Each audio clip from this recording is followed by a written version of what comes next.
What happens when the medication meant to help you feel better ends up numbing your life instead? Today we sit down with therapist Jennifer Millard-Schmitz, a mental health therapist who spent years on Lexapro, only to realize it was dulling her emotions and stealing away some of the most important experiences of her life. Jennifer shares her powerful story of recognizing the impact, deciding to taper, and reclaiming the moments she missed out on. If you've ever felt like medications were keeping you from truly living, this is a conversation you won't want to miss.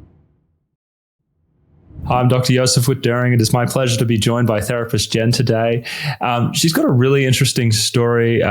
Jen was on Lexapro for 21 to 22 years, and kind of looking back on it, it has just caused a number of problems in her life, whether it was in her relationship or, how she thought about her career and the things that she was interested in doing, all the way down to thinking about some problems maybe that her kids are having because of being on Lexapro during birth. And all of these things I think are really interesting to go into. And Jen, just thank you so much for agreeing to come on and just share your experience with my audience. Yeah. Thanks for having me. I'm ready to talk. It's the tell all, right? Yeah. So, let's just go into it. Let's just launch into it. How did Lexapro impact your life? Yeah. That's a very long answer, but I'm going to try to give her a Reader's Digest of this, right? So I didn't realize the impacts of Lexapro probably until about a year and a half to 2 years ago when I got really curious. I had worked for the state, for the State Department of Corrections as a therapist for almost 15 years. And so I was in a very, very high stress job and working throughout different prisons in the state that I live in. And so I decided one day that what I was really good at was gonna kill me if I kept doing it because I was so stressed all the time. Okay. And so I made a decision about 2 years ago almost to look at what life could be like doing something different, which is what led me to not only leaving the job that I was in, opening a private practice as a therapist, but then also trying to understand why is it that even when I remove these big ass stresses from my life that were just horrific for me, I still don't feel super well. And so it got me getting very curious about medications that I take, one being Lexapro. And so that led me down this path of learning more about that medication other than just what was given to me when I started it. Because I didn't know a lot about it, believe it or not, right? You're putting something in your body for that many years, but you kind of trust that the information that you are given is what's out there. And the idea of informed consent when I was 18 years old, when it was handed to me after I had gone through a breakup with my boyfriend and I was going to college and not doing well, I didn't realize that could be the cause of why it was that my stress was still so heightened, and why when I removed such a stressful thing like a job from my life and decided to go for it and take a leap and do something else for work, why I was still so stressed out all the time. So that curiosity led me to understanding this SSRI, understanding what it does neurochemically to me, understanding the true side effects of it, and all the things that would have been considered informed consent along the way that blew my mind when I read about them because I didn't know anything about it. You kind of take a white coat's word for it. Even throughout your life. So I started to get super curious about that. And it led me to, understanding that a lot of the struggles that I was having, whether it's through just a very blunted affect, whether it was through not feeling emotions, when I should feel emotions, right? Kids are born, people die, major stressors happen. And I was always just the stoic one who could just walk through all of it and not bat an eye, not shed a tear. I started to realize that a lot of this was coming from this medication that I have taken for so very long. And so that's kind of what got me curious about all of this. starting to realize that, when somebody dies in your life, you should have tears and you should grieve. That's a natural process. Realizing that some of the things that I would see in the prison where I worked and a lot of the traumatic things that I went through, most people would have an emotional reaction of some sorts to that. I was never the one running away from those things. I was the one running into them because I could do it and I would feel nothing. Okay. And so that really casted this web in my life of just affect being flat, emotions not being felt. And, when I think about Lexapro and the other SSRI medications, when they are working in their signature way, because that's how the drugs work, they have a signature effect. And the one that we look for with the SSRIs is really emotional constriction and numbing, which can actually be therapeutic if someone is really anxious. You kind of turn the volume down, because a lot of those things that you were describing, for some people it may be distressing, but obviously for others that may be like, yeah, thank you, I'll take that, because there's a lot going on in my life. Yeah. But I want to hear more about how you reasoned that out, that, being in this kind of blunted state where you were less emotionally reactive, how you came to see that as a negative for you. Yeah. So it came initially, I think my first little blips of it that I noticed, but I didn't put a ton of stock in, were when my kids were born. I recall both of the births. I've got two kids. Right now they're 10 and 12. Okay. And I remember being there. Memory is another thing that is just horrifically problematic for me. I can't remember a lot. Long-term memory is pretty shot for me. And now while I'm doing this taper, my short-term memory is real shit too. But I remember it. I remember it coming in blips with when my kids were born, and I recall being there. I recall the events that were happening, but I wasn't actually in it. It was like I was floating around and going through this huge life medical event that is supposed to be this beautiful, wonderful thing, right? And I found myself walking through it just like, oh, it's a Tuesday, having a baby. And nothing was really, I couldn't feel any of it. I was just really detached from it. So I started to notice that in these big events that would happen. And it's like, okay, I'm there, I'm present, but I mean, I don't feel anything. And I found myself even after the birth of my daughter laying there and we got done and they took her out. And what am I doing? I'm on my phone, and I grab my phone and I'm texting people and I'm like, I should send something. And it's like, what the hell are you doing? Right? Like where is this moment you're supposed to have? So I started to notice it in blurps. With that, the other big thing that I noticed it is my sex life. So my marriage, and still to this day, is greatly impacted by this medication. The ability to, my sex drive is gone. I would rather, see what's on TV. Like I'd be laying in bed, and to have sex would be just an act. It means nothing. Right. And even still now, trying to go through this taper, I still struggle with that. Because it's just always been there. So those two things were kind of red flags for me, I guess you would say, that were constantly happening over the course of 20 years that I just chalked up to other things. Okay, so you start to have these realizations. May I ask, how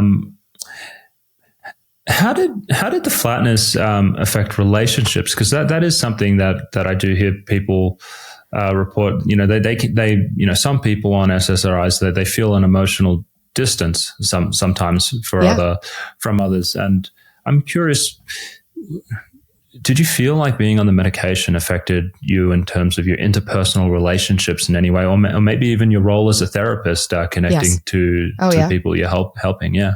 Yeah, 100%.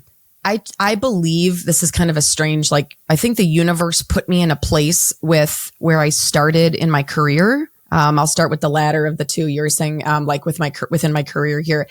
So I worked in corrections. And one of the things as a therapist in corrections, if people don't have knowledge of this, your relationship with your patient is very, very disconnected. Okay. You're crying with a patient, right, is unheard of. Sharing any kind of personal information, right, is absolutely unheard of. You remain very, very distant because every interaction that you have with your patients, you could get, we call it getting wrapped up, right? Where somebody could be taking advantage of you in some way. So you keep yourself extremely emotionally detached from your patients, which really throws a huge wrench in rapport and really goes against like everything you've learned as a therapist in terms of the most important thing of establishing, that with a client. So I really believe I believe part of me chose my career because of how changed I was with my emotions, because that fascinated me. I loved the idea of, this sounds so backwards as a therapist, right? But I loved the idea of not connecting with people, but being able to just offer some skills, right? Like, but not actually get close with people and really truly understand them. I liked that distance. It made sense to me. So for me to go into an environment like that, it's like I was primed for it. So what did I do? I chose to get all of the specialties that I did was working with the sex offenders and with those that have borderline personality disorder, right? I worked with the most mentally ill access to, individuals that existed because I could keep this distance from them emotionally. The prison allowed that because that's a rule. You're never going to get close with your patients ever. And so I really think part of my career, my career was chosen by how much I was changed as a person after years and years of taking these medications. I gravitated toward it. The idea of having a private practice or working for a nonprofit, it disgusted me because I was like, I don't really like people that much, which sounds really freaking backwards because I'm a therapist, right? Yeah. But it made so much sense to me. So I do believe that my career was shaped in that way and it was a perfect fit for me. Do you like people now, or are we still kind of off-putting, coming off the meds? I know. I say this. Yeah. I know. It sounds so backwards. I say this to my clients all the time too. And they're like, you are not making any sense, Jen. And after I explain it to them, right? Like, cause I'm very, very transparent with my clients. I am so honest with them, right? And I do a lot of deprescribing work with my clients and a ton of brain health stuff, right? So these conversations naturally come up because this was my path. This is where I started. Right. So, but no, I actually, I am enjoying what happens when you're honest with your clients. You actually tell them something about yourself. You have things in common. Boy, I love the relationships I have now. I cry with my clients, right? Like I can do that now. And I don't feel like there's some huge repercussion coming at me, because in the world that I worked in, you really distanced yourself in that way. So in some strange way, I believe the universe I was shifted for years into really just gravitating toward a career that required me to satisfy kind of this like intellectual need that I had, but then I could do it in a way that just kind of kept me distanced from people. And so that's what I did. So that's kind of the career side of it. Interpersonally with friends, family, colleagues, right? I am still, I'm going to be 42 here. I am still trying to figure out like who the hell I am in a relationship. Cause I really, I don't know how to have them. It's like I haven't learned that skill of how to really connect with somebody on an emotional level, and allow myself to be vulnerable enough to do that. That feels very foreign to me. And that has interweaved itself throughout all my relationships. My best friends that I have in the world, they really don't even know me, even though they're my best friends, because there's so many things I just haven't been able to get to a level of awareness for myself, and that I haven't been able to connect with them on. And so it has really impacted my relationships as well. Yeah, I don't know if that helps answer the question. It's kind of a long answer, but. And because you are so introspective and you kind of look at the drugs and the role it's played. How do you tease out how much of the interpersonal, like, I mean, awkward's not the right word, but I'll just use it, this lack of familiarity, discomfort there. How do you tease it out from, this is kind of, drug related or fallout from the drugs versus maybe this is me? Like, when you look back on like maybe, on when before medications and stuff like how do you, because it can be so confusing. I often hear that, this sense of like who I am when you're on the meds. How did you sort of like tease that out and decide how much of that was drug versus you? Yeah, I'm still trying to figure that out. I'm still trying to figure it out. I think the thing that's been helpful is I'm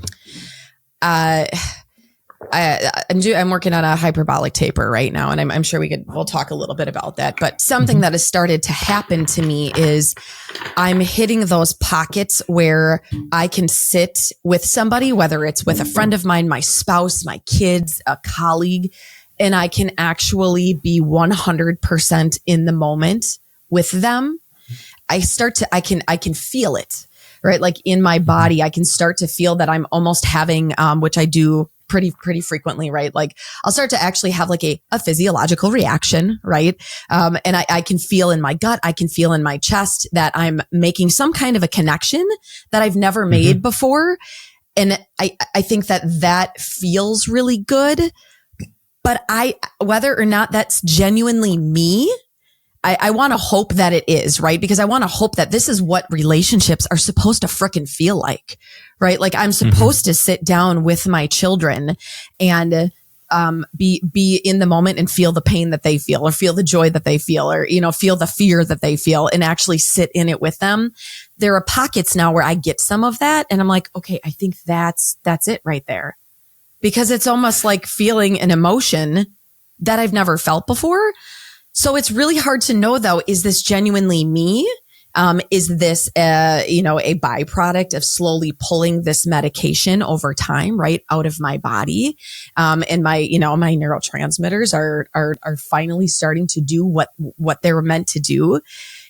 It's also hard because I go back to, I was 18 years old when I started this medication, 18 or 19. And when I think about the peak of my life there, right? I was graduating from high school. I was starting college. Everything was new, right? And I missed out on what happens like when you're emotionally and intellectually developing during that time. I missed out on what that feels like to organically do it, because I don't know, right? I missed out on what sex should organically feel like when I was doing that for the first time. So, I haven't been really able to tease it all out. But when I have that feeling of, okay, I just made a connection with somebody, it's real, whether it's a client, a coworker, my husband, right? And I sit in it and my whole body can react to it and I can feel it. That's where I go, okay, I think that's me right there. More on that in a second. But one of the strongest ways to determine a causal relationship in medicine with a drug is removing the drug. And if in the process of removing the drug, you start to notice that you're feeling things that are different, and you're just like, this is right, then that's pretty compelling evidence. Right. I was reflecting on the question. It's completely subjective, right? Completely subjective, but it's like, it's so damn good. Just those little blurps, right? Yeah. Yeah. I was reflecting on how I asked you the question, how has this impacted your relationships?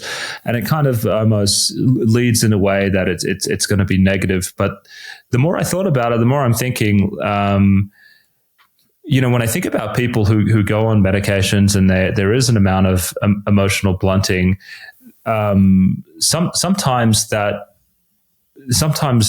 can maintain a relationship in a way, or even, especially if there's some unhealthy parts of it, because if you are emotionally blunted on the meds, maybe you're a little less likely to advocate for yourself. There may be things going on, and so. And you just kind of go with the flow. And that's like the happy medium that you find in your relationships, because you kind of blunt it out.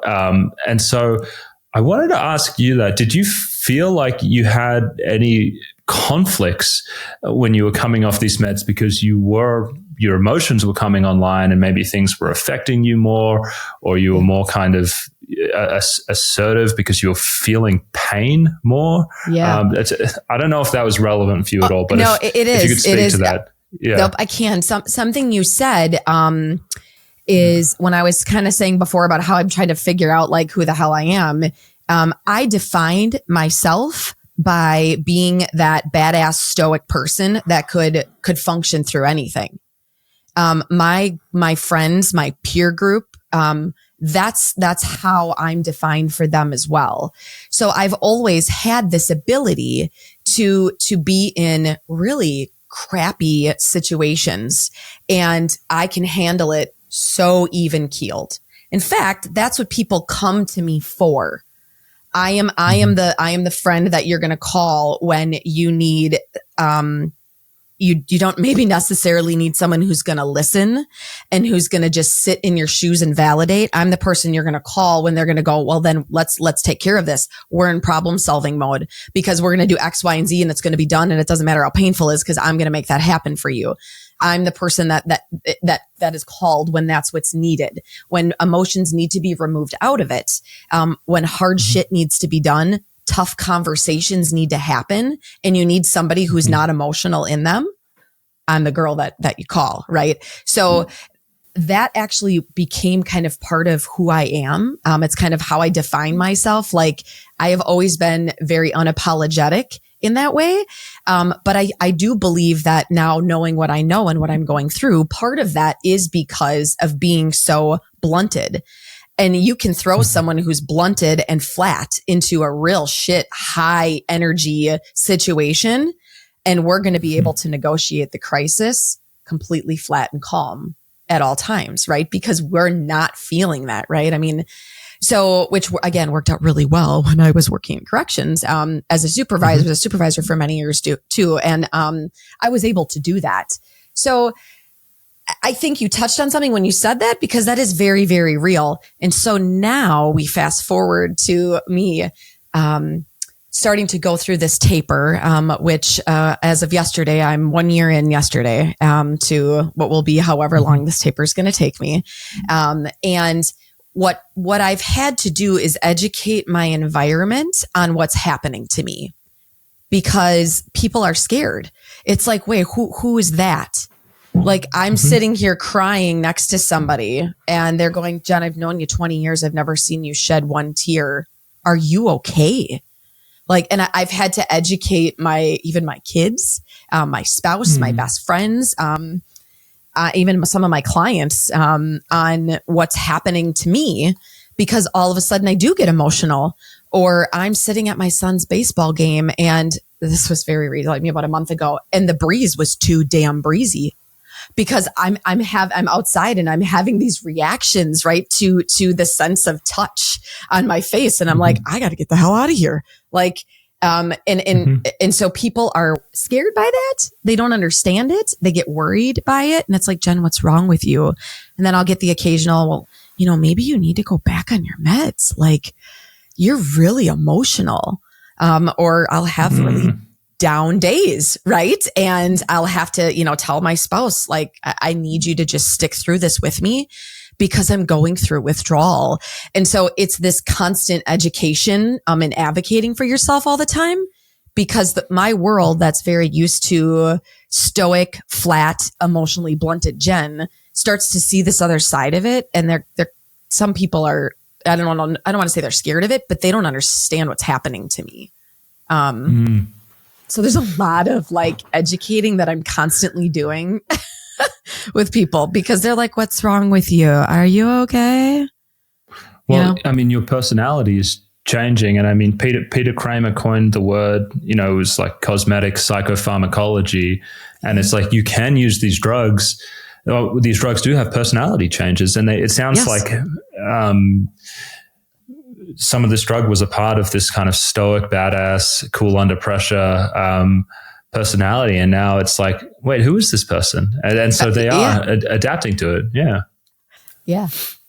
Yeah, it's a trip. It's horrible. It's great, but it's horrible all at the same time. How's your husband feel about new Jen? He's this is gonna sound totally crude, but boy, is he excited for the day when my libido comes back. Let's just throw that out there, because he's super pumped about that.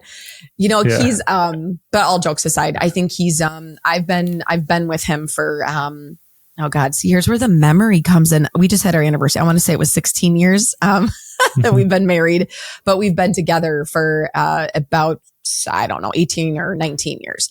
So he's been with me pretty much on this entire journey. Didn't get to know me prior to having, these substances in my body. Right. So when he met me, I had already been medicated and was over a year into that. Right. So he's experiencing those changes as well. And I think for the most part, unless he isn't really totally honest with me here, for the most part, I think he's on board with everything that's coming out and this whole new personality. Because there are pieces to my core that I think in terms of values, and morals and those things, and the pieces that brought us together in the first place, right? That haven't shifted. Those are still pretty strong for me. But I tell you, he gets, the personality that comes out sometimes, the emotion, the overly emotional person that can come out. I think sometimes, he takes a step back. It's holy shit, I wasn't quite ready for this ride, Jen, but okay. Because the irritability, especially when I'm going through some of the withdrawals and through my taper process, the irritability has scared him. Some of the tardive dystonia has scared him. The unaliving thoughts have scared him. All this stuff that I have now that I never had before, I think that's the part that takes him back, because he's in this with me, Yeah, and to draw the, I know people have been following on, but you are in the midst of this at the moment, and you are going through your taper, and so some of this will settle. Once the brain has readapted to the changes, and I'm gonna go on a tangent now. It's kind of related. This discussion at the moment reminds me of talking to one of my staff, Trudy Slot, who runs the Lamictal Facebook group, and she came off a cocktail of meds, antidepressants, antipsychotics, after I feel like it was probably 2 decades or close to that. Sure. And she talked about getting to know her kids for the first time. She didn't really say it like that, but the point that she was making was more that she was so much more attuned to the problems that they were having and she hadn't really noticed that in the past. So not only was she feeling a lot more, she found that she just noticed more, noticed more in terms of the emotions of other people around her. And, she experienced that as very positive, but then also with a tinge of regret, feeling like, oh my God, how much have I missed? Because now I'm noticing all these things. And so I was wondering if you'd felt anything similar coming off the medications, as your antenna is kind of sharpening up for just emotion in general. Yeah, my ability to my patience with the kids has shifted, and it's a very kind of a different way. So I used to be very it's kind of hard to describe, but I worked in a really, really high stress environment, right, in the prison systems for, almost 15 years. Right. And so I got to a point of extreme fatigue. And I've done a bunch of functional medicine to be able to see that, Jen, your cortisol is shot, and in your, your adrenal, you're in stage 3 adrenal fatigue bad, so I would come home for many, many years, and having my kids, and the experiences I would have with them, I would get really irritable, but it was a different kind of irritability. It was more like I couldn't handle them and all of the things that were coming at me. But I was really, really blunted when it would happen. But I was really quick on the trigger, really irritable. So I would spend, but it's a different kind of irritability than what I have now. And I chalk a lot of that up to what was also happening within my world and my career and things like that, because I would come home and the last thing I wanted to see or do was talk to people. I would rather shut the door, go in my bedroom and miss out on life. Okay. For a long time, I did that. But I had a hard time handling all of the busyness of the kids. And, I mean, you've got a little one, right? And so as they get a little bit older, that really becomes, they're constantly needing things. And so my patience was really, really short. Okay.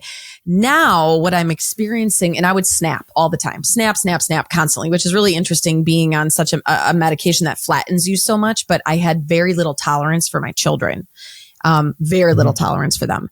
And so now what I experience with them is just a little bit different. And like what you were describing for your colleague, I don't disagree with that. I experienced something very, very similar where I can sit with my son and I can actually, watch him play ball, or I can have a conversation with him, and it's like now I'm listening and he shares things with me that I didn't know, but yet I'm with you every single day. How have I been missing out on seeing all this? It's like it's been happening in front of me, but I haven't been seeing it. And so now when he talks and shares things with me, or my daughter, she's going to be 13. She's in the throes of middle school, and all that is a lot of emotional changes. So we are a heightened emotional state 24/7 in my household right now. Okay. Between her and me. Right. And when I sit with her now, the irritability that I feel is just this, it's almost, it's an internal sense of, this restlessness or chaos of almost regret that I can hear her and see her and talk to her now and understand what she's saying. But for years past, these same types of scenarios, when I'd be with her, I couldn't make that connection. I couldn't feel it. And I was just irritable. Like everything you guys were saying was just irritating to me. Right. And now the internal irritability and this like restlessness I feel is, I think, me trying to actually feel some emotions that are happening, because I'm sitting with them and it's like I'm learning everything they're saying for the first time, but they've been saying it for years. And I'm watching them do something for the first time, but they've been doing it for years. Yeah. Because I don't know them. I mean, it's kind of interesting, the interplay, I think, between maybe memory and emotion, right? Because, I mean, part of what probably makes you lay down memories and remember things are the emotional packets that come along with it. If you're having stronger emotions when you're hearing things, or more attuned to maybe the pain behind what someone is saying, it just may register on another level. And I imagine there's got to be some interplay. Yeah. Yeah. Yeah. Because I couldn't pull that connection. It just wasn't a thing. So I would agree with that. Question, which is going to be really hard. Well, actually, maybe not. What do you remember about your pre-medicated self? Oh my God. I know this has probably been like nearly 2 decades.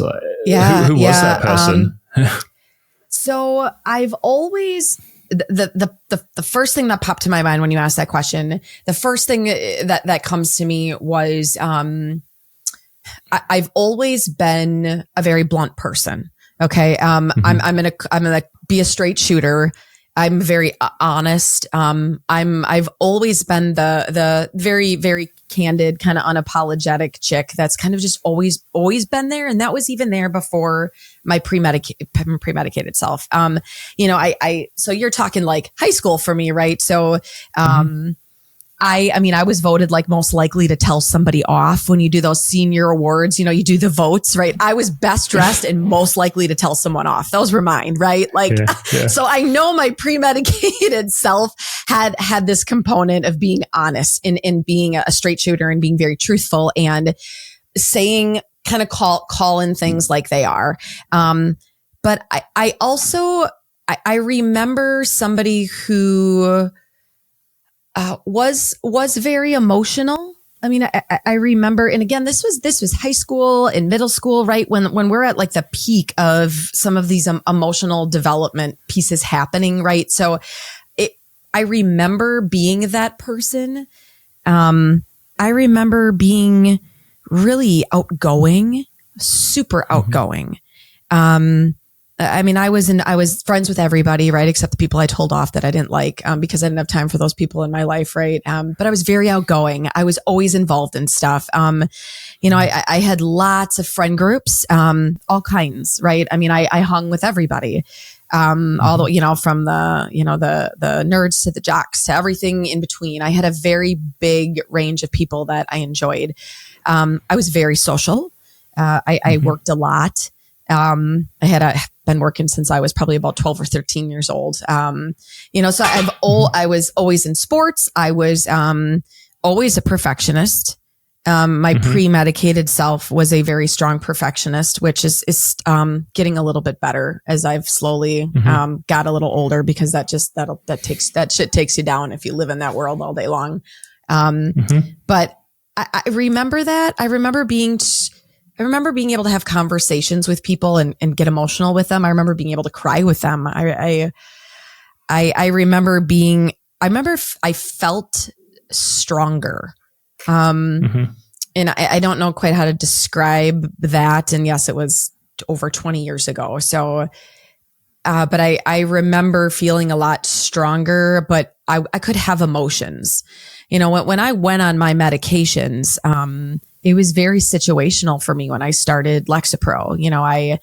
I was going into tell us about that. That's How did this whole thing get kicked off? Yeah, I was a freshman in college, and of course I was in love, right? I was freaking in love. So I had dated my boyfriend in high school, and went to college. I followed him to college because my ACT scores were not high enough to get me into my state school that I wanted to go to, which is kind of funny. Here we are like years later and, multiple degrees and all these things. And I couldn't get into the college I wanted. Right. So I just giggle about it now, but I couldn't do it. Right. So I decided to follow him. And when we got to college, it was real quick. And he was cheating on me. And so naturally, as a 19-year-old, I had to be about 19. As a 19-year-old would, your heart is broken. And I was really struggling. So I'm in a college all by myself. All of our friends were his friends, right? It was a school in another state that I didn't even want to go to. I was in Minnesota. So I was about 5 hours or so away from home.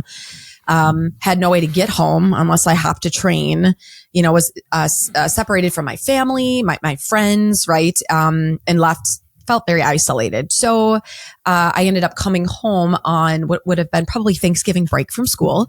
And I was talking to my mom and I was really, really struggling. I would cry every single day. It was a couple months of just feeling this and it wouldn't stop. Interestingly enough, though, I finished school. I was able to get my classes done, right? Like all of these like adult daily living things, I could still do all that shit, right? But the emotions were so strong. So I went into my OBGYN, who was also my main primary at the time. And she suggested Lexapro. And I started taking that. Ended up moving back home, left that school, came back home here. I had a new boyfriend within, 3 weeks, as I should, right? Like, why not? Yeah.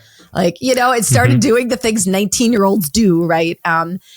But I became of the belief that medication is the reason that I got through that whole situation.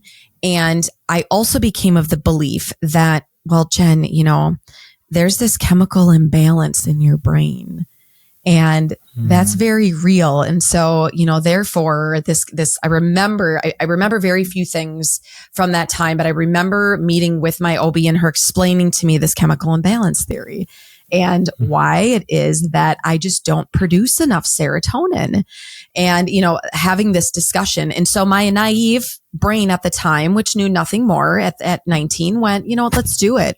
And I did get better over time. It didn't take super long that I got better, but instead of chalking it up to this idea that you were just going through a situation at 19 and you need to feel emotions and it's okay to feel those emotions, I put a lot of stock in that pill. And so over the years, that became part of the discussion every time I would go see my OB, because she remained my prescriber actually up until a few years ago. I was always seeing her. And so I'd go in for my yearly PEP and how you doing? Are you feeling good? And sometimes I'd say, yeah, I'm feeling good. Sometimes I'd say, I'm not doing too hot. Like the seasons are always worse for me. So we'd up it, we'd lower it, depending upon what was going on. And I stayed in the narrative of I am better because of this. Even when I was having my kids, I got curious both times about going off of it and spoke with my provider about that. And the manipulative language, and I'm going to say that was said to me, what kind of mom are you going to be if you go off of these meds, Jen? I mean, remember what happened when you started on them?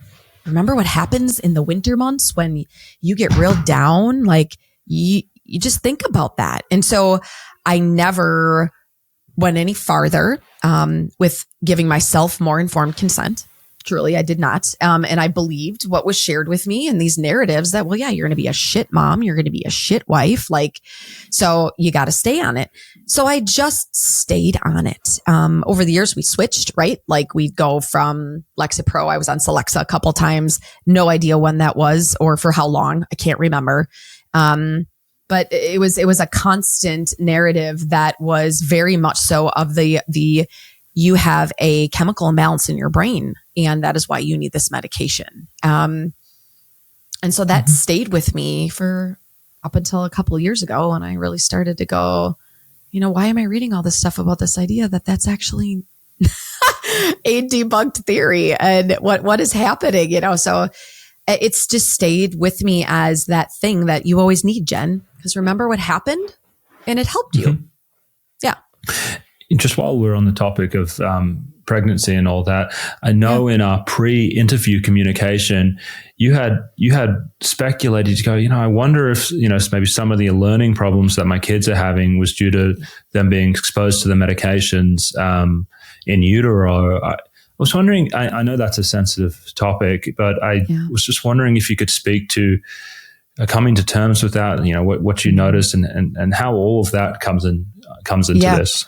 It is a sensitive topic. The podcast that I do, we did an episode specifically on this, and people have a very hard time talking about this.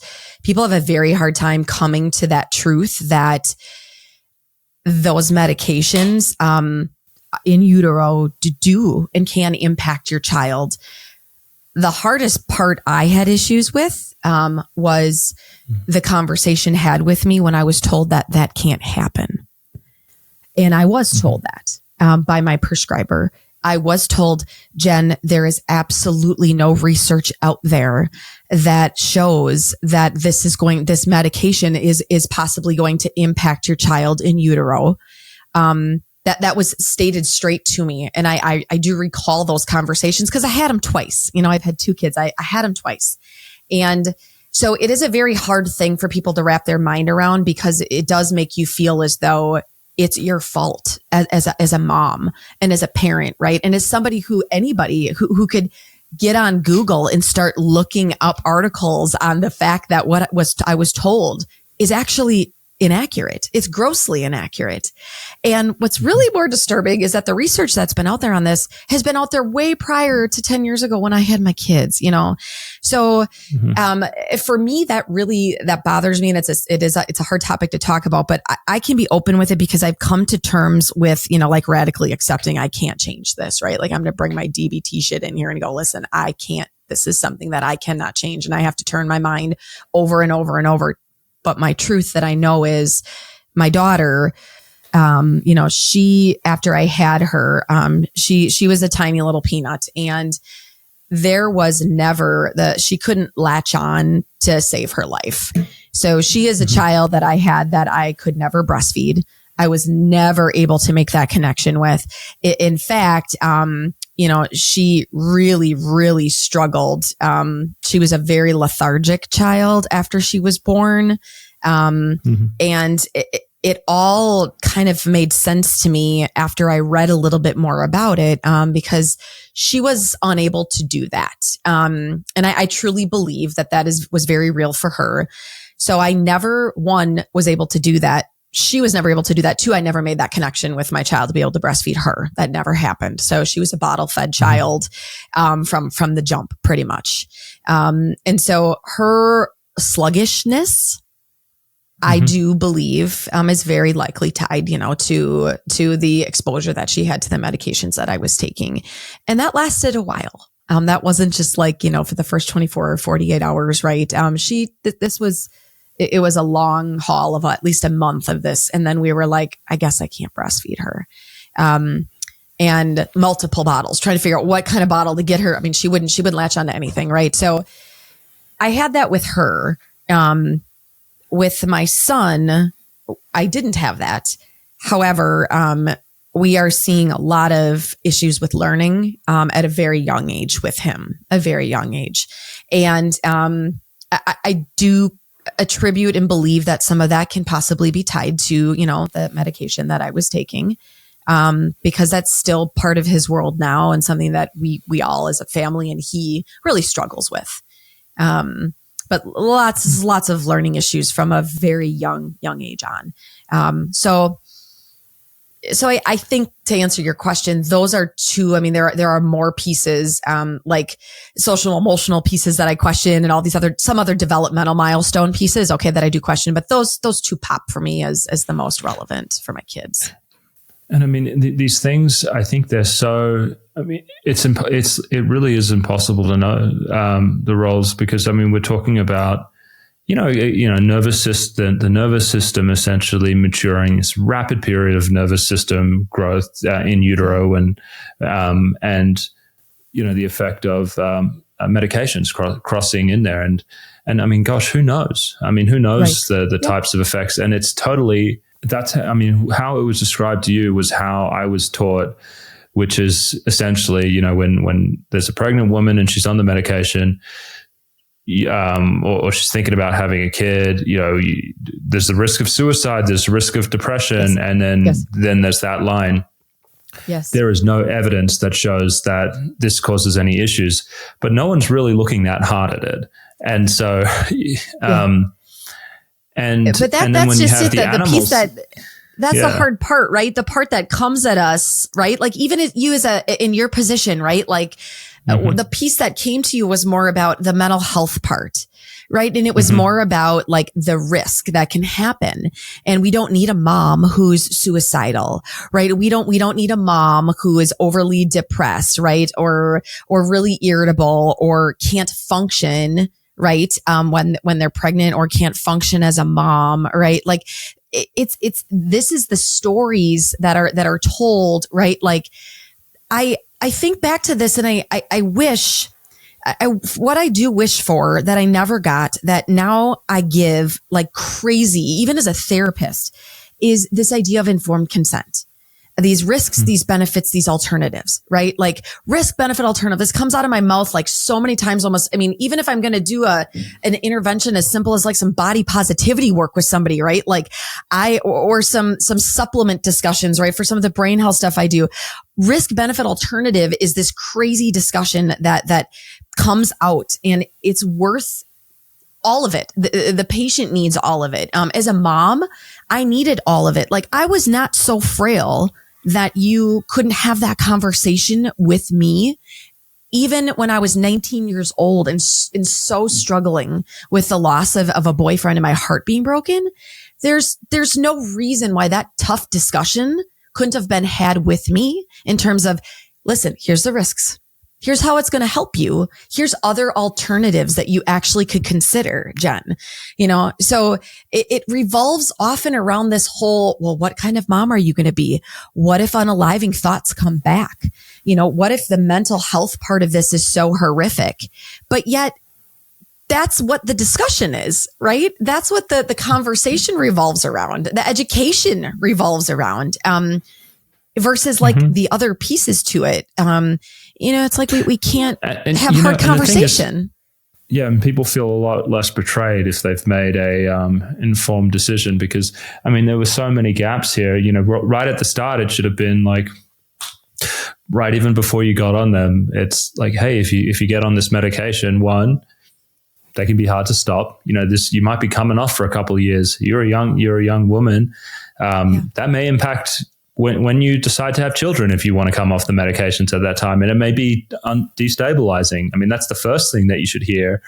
And then, that conversation that you brought up about, hey, if you're thinking about having children now, let's talk about the alternatives to being on medications. But it's just, I think what people hear is, they mostly hear just kind of I guess marketing, which is all the stuff that comes out of the company that is geared towards making doctors see the drugs in the best possible light and unsafe, easy to come off, no evidence of risk, all of the things that doctors need to hear in order to feel comfortable to just, see a 19-year-old girl who's going through a breakup and just be like, oh, this is not a big deal. I love how you just said too, and I know this is something that you do, right? This is your hustle. When we talk about this idea of deprescribing and this idea of coming off of these medications, I really I'm a very firm believer, and I put a lot of stuff out on my socials about this, which of course people get really pissed off about. But this idea of like, had somebody come to me and said, here's what it's going to look like, Jen, for you to get off of this. Here's what's going to happen. Here's what is very likely could happen. Doesn't happen to everybody, right? Everybody is very different. But this is what your life is going to look like. You're going to come in with a broken heart. You're going to walk out years down the road later with a like synthetic brain injury where you're addicted neurochemically. You're going to have an addiction, and you're going to go through all of the same stuff, similar to somebody else who is addicted to something that's illegal. And this is what it's going to take for you to get off of it. That conversation, I think, is so very, very important. Because I also believe just because you can prescribe doesn't mean that you shouldn't also understand how to deprescribe. And I myself went through this very recently when doing this hyperbolic taper. And of course, I have a new prescriber now, and she's a very nice doctor, right? But I went in there fighting for my life to get a liquid, because she couldn't understand how to hyperbolically taper. I walked my ass in there with the Maudsley's deprescribing manual and sat it in front of her and educated her on it, because she didn't want to give me a liquid form. I was told, well, I don't really have a lot of understanding of that. I don't have good success with that, Jen. I have very good success with cutting and quartering and halving. And the crazy part too is, of course, it's in the dictated note, and I blasted that all over social media because I'm just I want people to know that there's another way and you can do it another way. But it was easier to get a benzo prescription in the past when I said I was anxious and a sleep aid when I couldn't sleep than it was to try to get a liquid to get off of this shit. And I just believe so much in this idea. If you can prescribe to learn how to then help your patient understand what it's going to mean to come off of it and how to do that too in a safe way. And it was it was a crazy fight. I felt like I was fighting for my freaking life. And I'm like, shit, it would have been easier to go get a benzo and a sleep aid. Like, I've done that in the past, right? Like, that took 3 minutes of our 15-minute appointment. Boom, there was the script, right? Like, here I'm educating this white coat who is so sweet, but so smart and but on this, because they don't have a clue.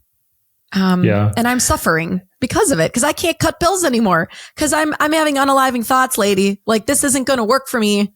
Yeah, what you mentioned there, drawing the link between the ease of getting medications prescribed versus the challenge of getting someone to help you deprescribe it. I mean, there's just, so much to unpack there. I mean, that's the whole problem with medicine. If I'm going to go kind of meta, you have huge big business, which is out there just greasing the wheels to prescribe meds because there's all of this information, amplifying the benefits and minimizing the risks. And then you have a medical system where you really don't have that much time with people.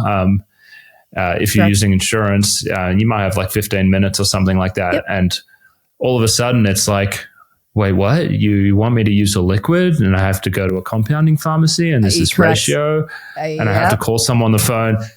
Yep. Hang on a second. Like, I can't really do this. I'm going to say I don't know how to, but maybe like it's just because I don't have the time to do it. And that sounds like complicated and I don't want to be on hold on the phone. And it's just like, I do feel like there's so much resistance to doing so. And then it's also like, hey, I never heard about this at one of my conferences that I went to. They're all talking about, keeping people on these drugs. This seems kind of risky as well. And I don't want to be doing anything risky. Like, I'm not getting paid enough to put my license on the line for you to unalive yourself on this. And so, listen, I just really think you should probably either stay on it or just find someone else because it's just too much. Yeah. And that's exactly what happened even in my appointment. And without those words being said, the words that were said were like, I have success with just this pill cutting. And what I realized after that appointment is, I'm a very empowered patient, right? So I armed myself with knowledge. I armed myself with like, hey, guess what? Here's where the 3 compounding pharmacies are in our area. Like, I came prepared with that because I knew I was going to be met with resistance. I also knew that I was much smarter than my provider, that I was the expert in this. I knew that I was, and I knew going into this I would be, just based off of previous conversations that I had with my prescriber about this Lexapro when I had mentioned at some point wanting to maybe get off of it, so I came very prepared. My armor was on and nothing was going to stop me. In fact, those words even came out of my mouth when I was in there, and I feel so bad for her because I was a real asshole. Like, I was the asshole patient that was not going to take no for an answer. But what I realized in that appointment was, and when I got done with it, was how many people don't have that knowledge and they're not armed with that. They don't understand even like maybe the basics of a hyperbolic taper or what it could look like to safely just sheerly from a brain health perspective to deprescribe. And I like was sitting in my car in the parking lot and I'm looking at, the Maudsley manual and I just start crying because I'm like, I can't, I fought for my life to get this liquid. And then I thought about all the people even that follow me right on my socials that don't have this knowledge and you walk in and you take what's given to you at face value. And so you cut pills, you half pills, you quarter them, and your withdrawals are so bad that you can't do it. And I experienced that too.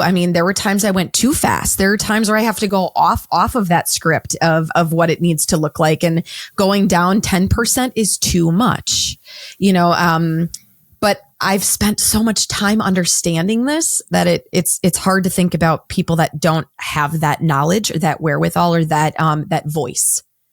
Because it's crazy. Yeah, you got to be willing to fight. I had to be willing to fight to go off of it. And you have an interesting vantage point because you don't just have your own story. You work with people doing some coaching now. And so when you get that, when you get that vantage point, you just see the absolute carnage it can just wreck on someone's life when, they're splitting pills because they can't go down smaller and they have a setback or they develop protracted withdrawal injury and they're on disability. It's just a wrecking ball. It destroys families and lives. It takes parents away from their children. People kill themselves.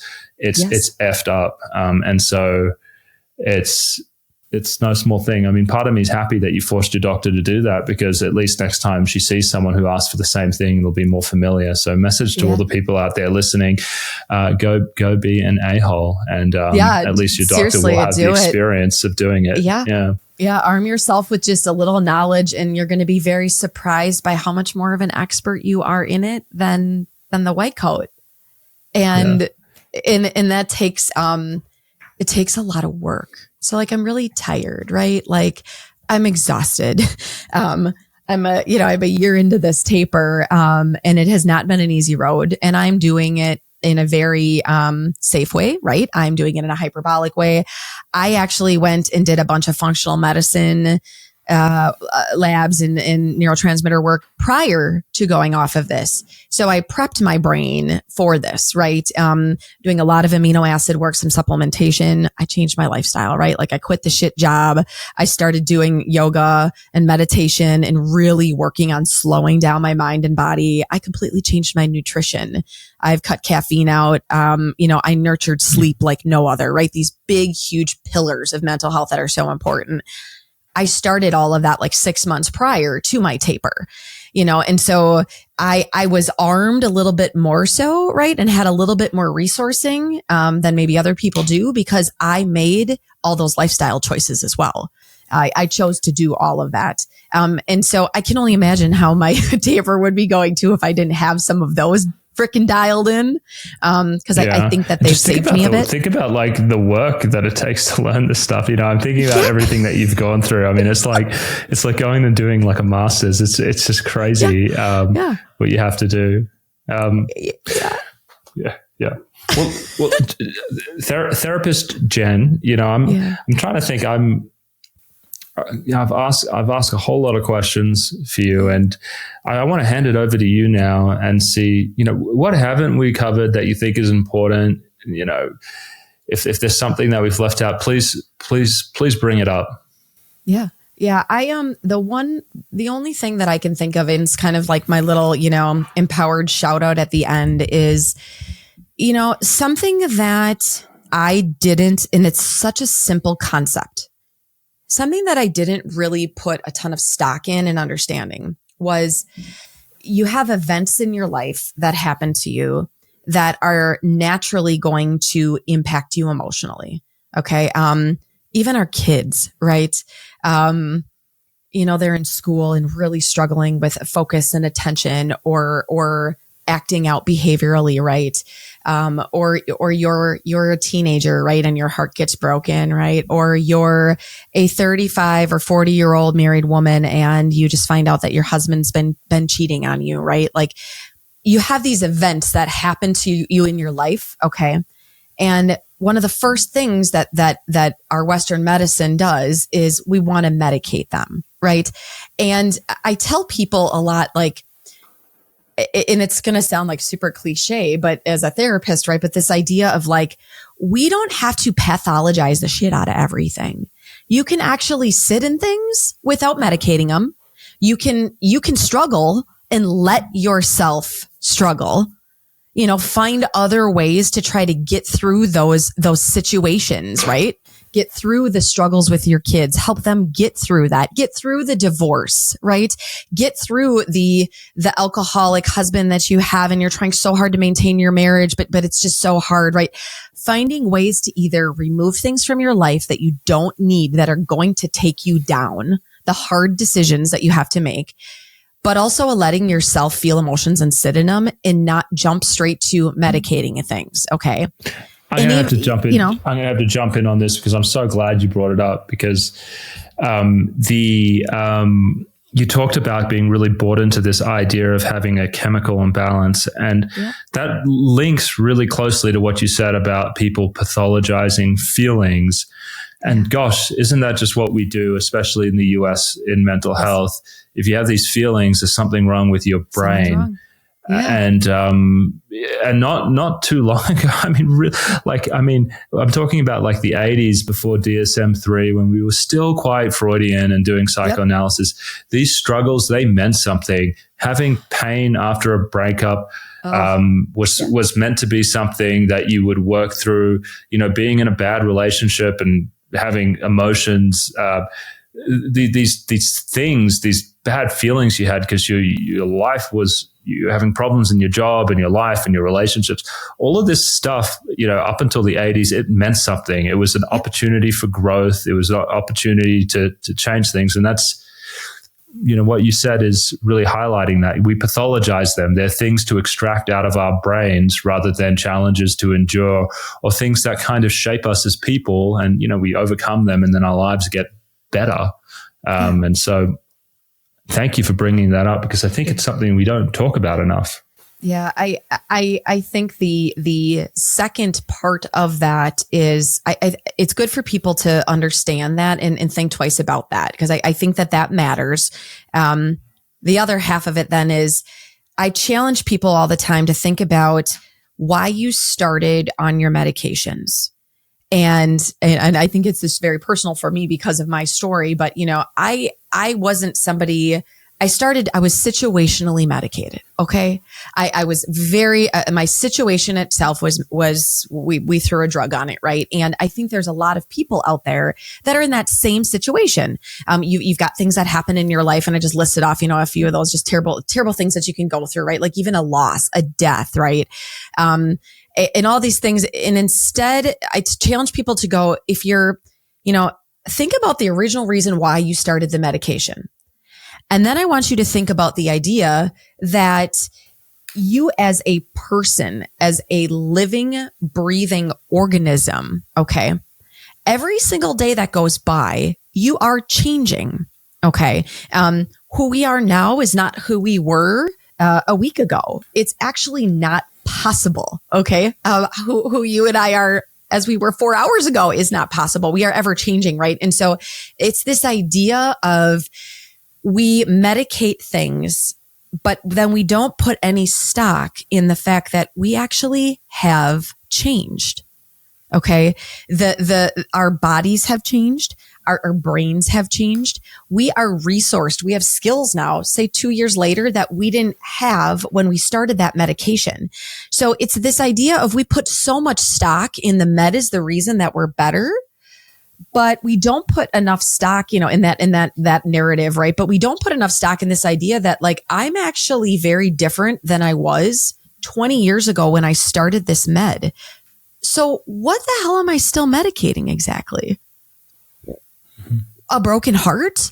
The inability to tolerate like an emotional state? Like I'm way beyond that now in my life, right? And so I think it's good to think about that as well, because you're not that same person anymore. So when we keep medicating these original problems that came up, if those original problems, for the most part, you have gotten through them, think about the idea of then why are we still trying to, what exactly are we still trying to medicate then? Because it was such a powerful question that somebody asked me, Jen, why did you start on it? And when the words came out loud and I'm talking about it, I'm like, well, I'm done with that. I've moved on. I've got a family. I'm married. I'm like, so what has kept me really, truly on this other than fear, other than, a narrative that's given to me, and kind of manipulative words that have been given to me by prescribers? You're like, why the hell am I still on this? Right. So, cause I'm not the same person at all. I have grown so much. So I think it's just like a way of thinking about things that seems so very, very simple. But it's not, the research on these medications isn't done for people who are taking them, for years and years and years and years and years, right?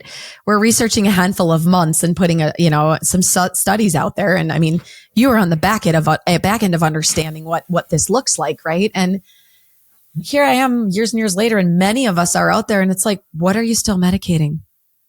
Why are you still taking it? Do you actually still need it? Well, the thing that's interesting with your case, and may not be true for, obviously not going to be true for everyone, but you were in a situation where it was situational. It was this defined thing, this kind of breakup, being away from people that you loved and who loved you and could help you kind of go through that difficult period. Yeah. But then you also developed and you also matured, and things kind of went well for you, I guess, more or less in your life, that you could look back on it and just be like, hey, I don't need this. But I do think about I do also worry about, I'm going to call it opportunity cost. Like, let's say, for instance, I mean, you're traumatized, or just because of your personality and the way you relate to people, maybe it's a family of origin thing. Sure. You have a lot of problems in relationships, and that is just becoming this enduring thing that's going on. Or maybe you don't stand up for yourself, and you do work that you don't really love, but you just have low self-esteem. If you just medicate that, and that person doesn't feel the pain, you end up stunting them emotionally, because that pain is also what drives you. And so the things that I worry about when I think about the mass use of these is just the opportunity cost, because the pain for some people, I mean, obviously, if the pain is making people suicidal, that's a problem. But a good amount of pain, it drives maturation, and it drives change in your life. And I mean, these aren't adverse reactions. These aren't things that are going to turn up on the drug label and such. But I just worry about all of the missed opportunities for self-development and growth and realization and about your life that are missed, because you don't feel pains that you should be feeling, and things like that. So it's let's not pathologize it. It means something. Mm-hmm. Yeah. So I think that's my last little call to action, kind of Channel 10 shout out there for public TV, right? Like that's really, I think, my big two things that I always want people to think about.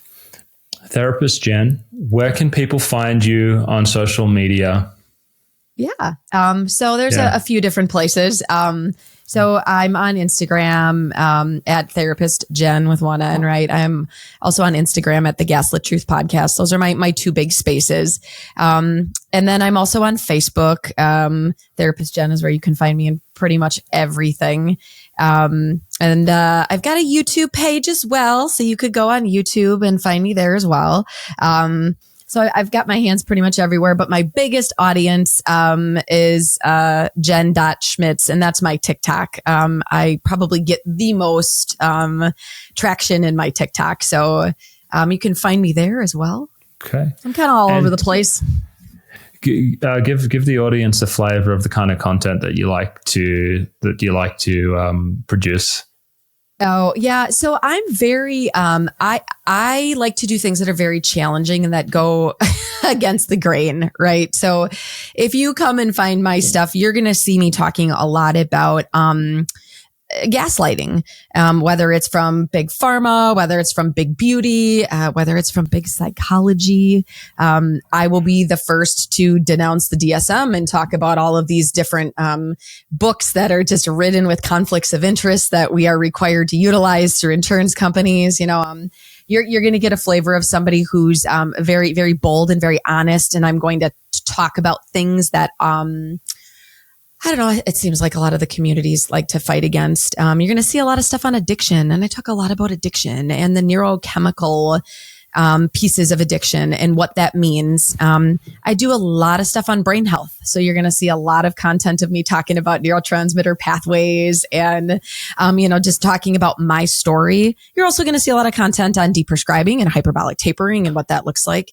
And then, lastly, probably the biggest thing is, a lot of mental health stuff when it comes to my big four pillars that I stand on. What are you eating? What are you drinking? Is your sleep good? Are you mindful, meditating, and are you getting exercise? I do a lot of stuff on that as well. So you kind of get a flavor of all of that across the board. Once in a while, I'll bring in some more of the more clinical work and talk about, my EMDR, some EMDR and DBT and all the, CBT and all the different, acronyms that people always are curious to know about when it comes to what kind of therapy I do.